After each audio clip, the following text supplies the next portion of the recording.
When it comes to planning a retreat, there's ways to get it to go from average to incredibly transformative.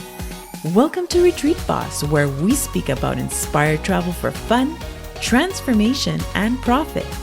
Guest experts will give you their tips and tricks on creating the most impactful retreats, both for you and your clients.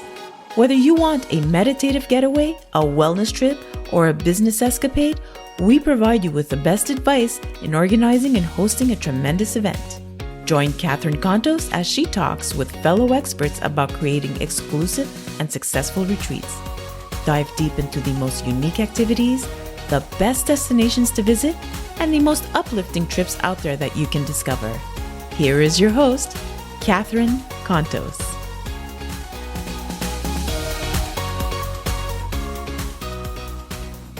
Today on Retreat Boss, we have David Karasek, who is a former Olympic swimmer for Switzerland. He now helps professional athletes and their coaches stop overthinking and prepare the grounds for intense peak performance experiences. David is also the founder of the Tribe of Athletes, a sports community dedicated to mastering the journey to inner greatness. Welcome to the show, David. Thanks for having me on, Catherine. It's great to be here. You know what? When I first met you, and now, of course, I just love I love your energy. You have this great energy. You're very positive, enthusiastic when you speak. It's great to be around you. So just from the little time that I've gotten to know you, I don't know if you get that often. I can give that compliment back. I would just want to add, it's not always been like that, I think. So it's good to hear, and I can give that right back. So thank you. So it's not often that I get to speak to a former Olympic athlete. And I find what athletes do, which is, especially when they get to that point in their life, they have this way of being able to zoom in. And that's when their peak performance happens, right? When they're mindful and they're zooming into what they're doing and nothing else exists at that point. How did you do it, and how do you train your clients to do that? Like, what's the trick? Because I find when there's transformation, that's where you need to get people at. You have to get them into that zone, and often. So what is the trick that you use to help yourself and others when needing that? Yeah. So, I mean, I'm afraid there is no trick that just does the job, right? Because if you want to master something, you just got to understand. And I think it's really easy to come to that conclusion is when you look at your life, I'll look at mine, and, listener looks at his or hers. It's like everything that you've mastered in life, you have mastered through repetition.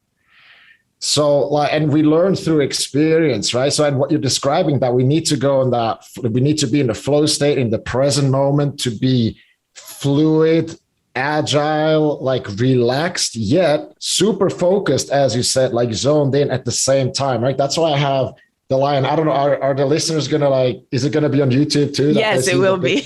Yeah. So the lion is, the lion doesn't think before this is a he, right? Before he jumps out of the bush and attacks a prey, but is relaxed and focused at the same time. But what you see often is that athletes, only very few are really able to perform at their very best when it actually counts. And those are the athletes. And, they're very outspoken about this, is that they say that their mental game, their inner skills, is what separates them from the rest. It's not their physical skills. Like Djokovic is saying, for example, everybody is physically fit. Everybody has a good backhand, or a lot of people have a good backhand. A lot of good, people have a good serve. But tennis is a mental game. And it's not just tennis. You hear Michael Jordan, Michael Phelps, everybody is saying it. So I'm afraid there's no trick. I mean, there are steps that we can take, and we can get results really fast. And I mean, that, right? With mindset, would you agree that improvement in mindset is it's such a fast way to get results? It's very rewarding. Absolutely. And I find that athletes that don't practice that are the ones that are losing out. I don't know if there's athletes that don't practice it anywhere, because it's known that you have to be in that frame of mind, that mindset, meditation, business executives, athletes, everybody's doing it because it just, especially when you double it with like practice, right? Like you said. So let's say, you've been practicing whatever, and then you couple that with mindfulness, everything slows down. Let's say, for example, a baseball player, as that ball is coming down, you almost like slow it down mentally so you could hit it in the right place, right? Yeah. Do you agree? Does everything kind of like, it doesn't literally slow down, but because you're so mindful and so focused, you actually see it and feel it, right? When it's happening, you just eliminate all the other noise. That's right. That's exactly right. That's, you could even say you're so connected, you're so present that you have intuitive insight on where that ball is gonna be, right? And that's what it is. It is when they, or even like soccer players, when they're at the right time at the right place. Some of them are always in the right time at the right place, but that's not a coincidence. It's because they are so present and they're following their instincts, their natural instincts, intuition. It's not because you can't possibly think so fast, right? I mean, the thinking pleases the ego, and that's the problem with it. It's also what I see, a lot of overconsumption of books and podcasts and YouTube videos. Like, don't get me wrong, it's good to consume content, but then I know so many people, and I've done that for years. It's like I read a book that a friend recommends, I buy it the same day I start reading. I was like, oh my God, this author is amazing. And he is. And I'm thinking this information is really going to change my life. And then there's the end of the chapter, the author says in caps, stop here and do these exercises. And I tell myself, I already know this and I'll do it tomorrow. I'll do it another time. And I just feel attracted to keep reading. And I do that. And the book lands on the shelf and I have implemented none of it, but I understand everything because I know the principles and all that, but it doesn't work for me. And then I'm confused. Why doesn't it work for me? All right.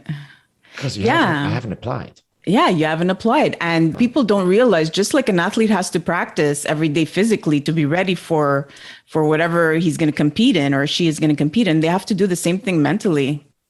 Yeah. Right. And that is the lucky me. A lot of athletes get that if they're into the mindset thing. Right. I just tell them what happens if you go to the gym once a month, and they'll tell me. What happens if you go once a week? They'll tell me. What if you go every day? And they'll tell me. And then the bridge is just, okay, your mental skills are exactly the same. Okay. And then most of them get it, right? Because they know you need a coach. And that's like the cool thing with athletes. They intuitively know if they are into the mindset thing. If they're not, then I don't want to have the conversation because I don't want to convince people really. Right. Because you're just hitting brick walls every time, and it's actually hurting them more than anything. So, a question I have, what do they do right before they need to show up? What do they do to mentally prepare? I'm curious because I've always wondered that. Like, sometimes I see them jumping, sometimes I see them very focused, sometimes I see them just quiet, but most of the time, especially, I see them like getting their body ready for it, right? They're jumping around but you see they have a very focused look in their eye as they're doing that. So, yeah, it's this question is very individual, right? I mean, it depends on the sport, but what I tell my athletes is in those sports where you are physically very active, like let's say MMA or boxing or something, right? Before you walk out, I mean, there's a tremendous amount of pressure, right? Even with swimming, there was a lot of pressure for me, but you could argue, well, if things don't go well, you just swim a shitty time, a slow time, right? You're like in the water in your own lane. It's nothing like life-threatening, but imagine you're going out for a boxing match or a kickboxing, MMA, these kind of things. It's like the guy or the girl is going to try to knock your head off. So there's a tremendous pressure there, and that danger is actually real, right? So And when that excitement comes up, and what's a good thing, if it's too much excitement, it's good to start to move, shadow box, and let a little bit of that energy out, right? Because if you're just holding it in, I mean, it's got to go somewhere, and then it goes in your head, and you start overthinking, and then that train, you're not present, right? Yeah. And it goes so fast. But I would say that really depends, and it's like individual, right? There's no one way, and actually, that's why I like it so much to work with them, because what I do is like I explore what's working for them, what's been their experience. And then there's no one size fits all. And it's about finding what works for that person, right? Because everybody has their own preferences and weaknesses and so on. Let me give you a real life example. Somebody is about to go in to compete. Something happens that shocks them personally. Like, I don't know, right before they go in, whatever the information gets to them, they need to perform right now. You know, it's happened, right? I've seen it with athletes where something you find out later, you know, oh, their parent passed away or something like major, you know. How do they go back into like that frame of mind? Do you find that some people just collapse, other people get more focused and get through it and then deal with it? Like, what do they have to do? What would you do as a coach, like looking at them saying, oh my God, how am I going to deal with this with them right now? You know, like, what would you do at that point for them to help them get back on track? Yeah, that's the thing. Like, this is when something like this happens, right? I don't want to be the guy that you bring in to like fix an emergency, put a patch on it. And because I think if somebody is well prepared and something unfortunate like this happens, it's like those extra emotions that are here, the extra excitement, you know, in the beginning, it's all like the same thing. It's just more excitement. But then it could either go, let's say, to the left, where athletes have actually mastered and learned to use that extra excitement for more focus, more strength, more cardio, right?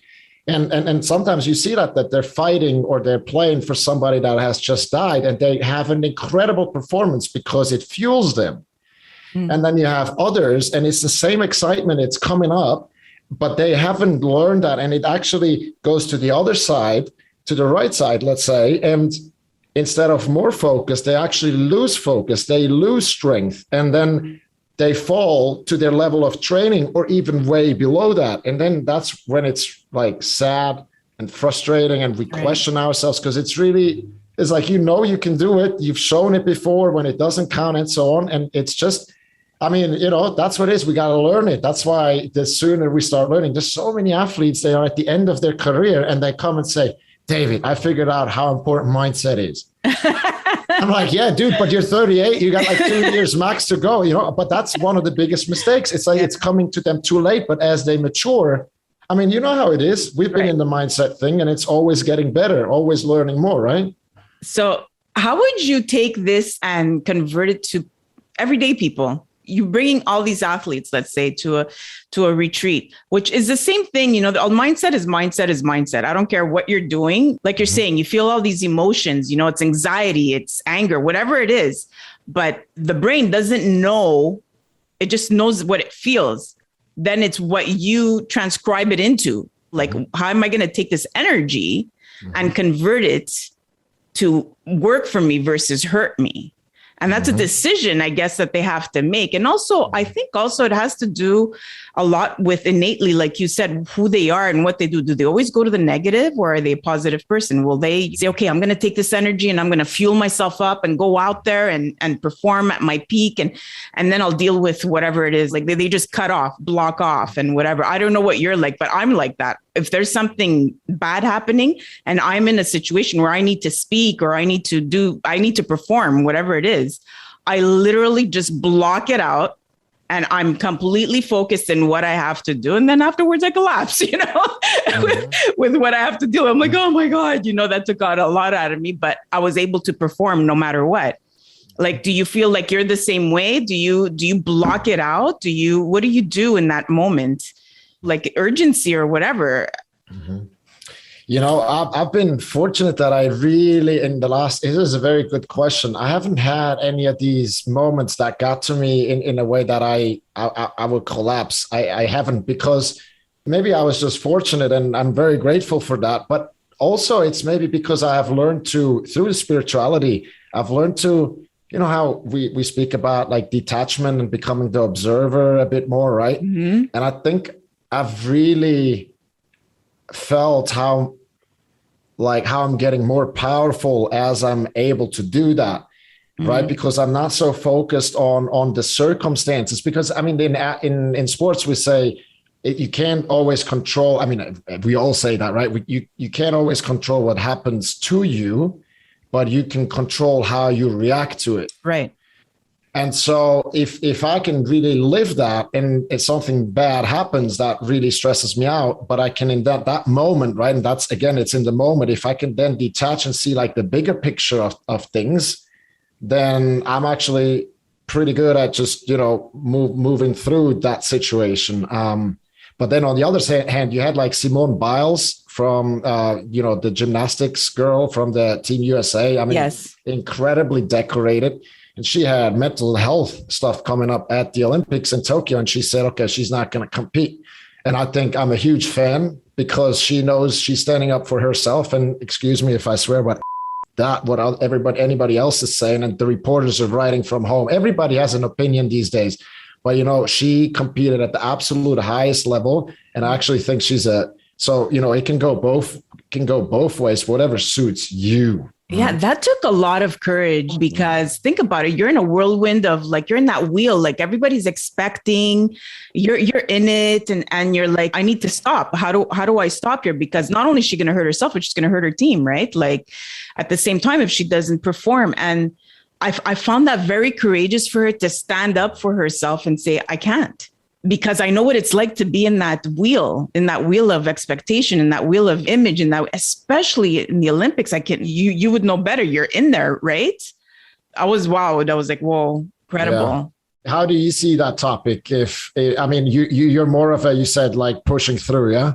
Yeah, I push through and I deal with it right after. For me, it's like, because let's say it's right before, this is the example I gave before. It's right before. Mm-hmm. I feel like I have to finish what I started. That's me. I have to finish what I started. This just happened. Nobody could replace me or whatever right now. So it's on me. I took this responsibility. I'm going to finish it and then I'll deal with it. And that's how I deal with it. But if it was more long term, if I had a few days or whatever, then maybe it would change. I don't know. But it has happened to me right before having to perform. Something has happened to me and I'm like, block it out. Do it. And then I just would do whatever I needed to do. It's only a few minutes of my life, and then I just deal with what I need to deal with. I didn't feel like it would make a difference if I just stopped. If I know I could do it, I'll do it. And then afterwards, I'll just like, that's what I mean by collapse, just like release, everything, breathe and now, okay, if I need to do something, I'll do something. If I need to cry to let out that energy, let it out and then do what I need to do with that emergency that happened. Yeah. So I know that is very authentic and it's very real. And people appreciate that.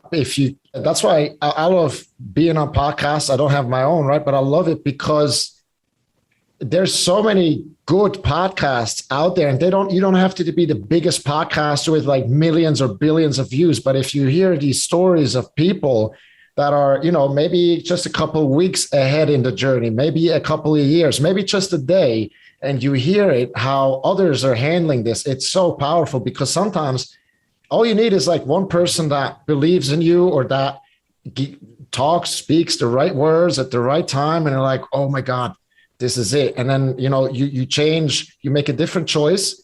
And then it's like a train track and you go left or right. And literally you can end up in different continents depending on that one choice. And I think it's very powerful. And it's good when you can share that and when you can be like, okay, after that I do collapse and that's what it is. It's human. Exactly. So what would you do if you had 10 athletes, 7 days, 24/7 at a retreat? This is a retreat show, right? Retreat Boss. And we try to find different experts. Your expertise is mindset, right? So mindset is number one at a retreat. This is why you're there, whether it's even to cook a dish perfectly or to bring athletes to a different level or transformation in some other form. You have 10 athletes, 7 days, 24/7. What difference would that make versus your regular routine of seeing them, I don't know, once a week, once a month? I don't know what your routine is. What would you be able to do in those 7 days with those 10 athletes? You see my smile going up. That's like a freaking dream come true right there. I mean, let's explore this together because you're the expert, right? But I think so. If we're going on a retreat like that, what can I do? So here's the thing. I just know, like for me, for the athletes, it's not so important At what level they are right now. What I'm interested in is how they change, the level of change, the level of their learning, their rate of their improvement, right? Because we can say, okay, that athlete is not the best in the world, but he wants to be. So there's a lot he has to learn or she has to learn. So the faster you can learn, the quicker you're going to be there, right? Right. So it's about creating an accelerated learning environment. And for that, I think like retreats are like freaking phenomenal, right? Because I mean, you can put all the pieces. I mean, you told me you can put everything in place. Yeah. Right? Yeah. So then what I would start with is that I would make the retreat fun. So depending on, what the athletes, but there's definitely going to be physical activities and games involved, because I've learned, so I can't prove it, but I've read many times that actually the brain is learning, and we're about learning, right? 5,000 times faster. The neuron connections are 5,000 times thicker when you're loving what you do and having fun, as opposed to when you're hating it. So that would be like my first step, were to make sure that they're just having a lot of fun, right? Good food, enough sleep, and just like overall fun. Yeah. And physical activity, like all these good things that we know, that science knows. And then I would just do like 2 mindset sessions a day and do, a little theory, but only a little. Yeah. Giving them a few concepts, and then practice that stuff. Do the group exercises that we do. We do intuition readings on each other, things like that. They come up with information all of a sudden that their intuition is giving them that they would never believe. And then they have this wow, they become self-motivated. And I think if we can do that on day one, then you have their full commitment for the 10 days. And then the flexibility. I mean, you told me how awesome it is to do retreats. So help me a little bit, but yeah. Well, you know what it is too? It's not only what you're going to be teaching them, it's also the energy between all of them that happens. And they're going to actually learn from each other. And you're even going to learn something out of it. You come out of it transformed as a leader. So it's all this combined together that creates this crazy transformation if you do it right? A lot of people could say, oh, we're going on a retreat, but really it's just a vacation with a group of people, which is great. It's fun. It could transform you in certain ways, but it's not that deep transformation that'll last, not just for the 7 days, 10 days, or just last. It'll be lasting because it'll literally change something in the core of these people that they won't have the same perspective anymore. Their perspective, their view of life, their view of their whatever they're doing, in your case is their sport, will change because something just switched, and they're not the same anymore. So that's the difference. That's the difference because of all those things that are in place. The activities you choose, the message you're giving, the other athletes that are in there, all that it's intense. It's intense because you literally have their attention for whatever amount of time it is. Even if it's 3 days, it's still 3 days where you're spending morning to night with them and with each other. But you know what I mean, right? It's just jump started, and it stays like that for all the days that you're with them. So, can I add one thing? When you say intense, I think that's actually that's a very powerful word, because when we have intense experiences, they burn themselves into our minds, right? It's like what you remember doing the bungee jump, or you remember the crazy experience in your life, right? So, but I have a question, like, again, because what you hear a lot, for example, with Tony Robbins seminars, right? I've never been, but I just hear from experience from people that went, is like, you go to the seminar and obviously he's doing a phenomenal job, right? His people are dancing, they're learning, he's solving problems, and everybody's like rah, rah, rah. Right. But then they go, even if that seminar is 5 days or even longer, they go then back to their lives. And for a lot of them, they fall back into their old routine, and all that magic from the seminar is disappearing. And then they need to go back to the next seminar, and they become like these seminar junkies. Yes. We call them. So you said you gotta change something in their minds that something clicks, right? Is that what you said? And once you have that, then perspective then changes. You're good to go. Okay. Yeah. And then then you continue with the support, right? After that, you gotta like kind of keep them engaged and help. There has to be follow-up. There has to be follow-up. There has to be something that happens continuously. Like we said at the beginning of this interview, it's a practice. It's not a one moment thing, right? So, okay, you've changed that perspective. How do we keep forging it to stay there? Because our innate nature, whatever it may be, will always go back there, like easily, right? So, example like diets, right? So people will diet for a little while, but if they've always had bad habits in the past, it's very easy to go to that bad habit again. But the thing is okay, you did. So this time you lost it for 7 days, your diet. Okay, well, next time, maybe because you're changed, your perspective and your habits have changed, you'll maybe just mess up for 2 days. And then after that, it'll be for 1 day. And then after, so it's the same thing. It's just like the perspective changes, your view changes, you'll continue going on, but there could be something in your life that'll switch you back to that innate bad habit that you have. And because you've been doing it for so long, it shouldn't last that long. We're human. We're going to make mistakes. We're going to fall back. It's just don't stay there as long. Like instead of being a month, you'll be a week or 2 days or 1 day, whatever. It'll be less and less and less and less. And this really, like after a retreat, someone like you has to make sure that there is a follow-up to make sure that their practice is still going on, and you might lose some, like meaning lose some in their habits, hopefully you don't. But if you could help, let's say out of the 10, if you could help most of them and a few get lost, what are you going to do? Hopefully you'll get them back again, and I'm talking about their mind, not them physically, but their mind, to be back in the right frame of mind.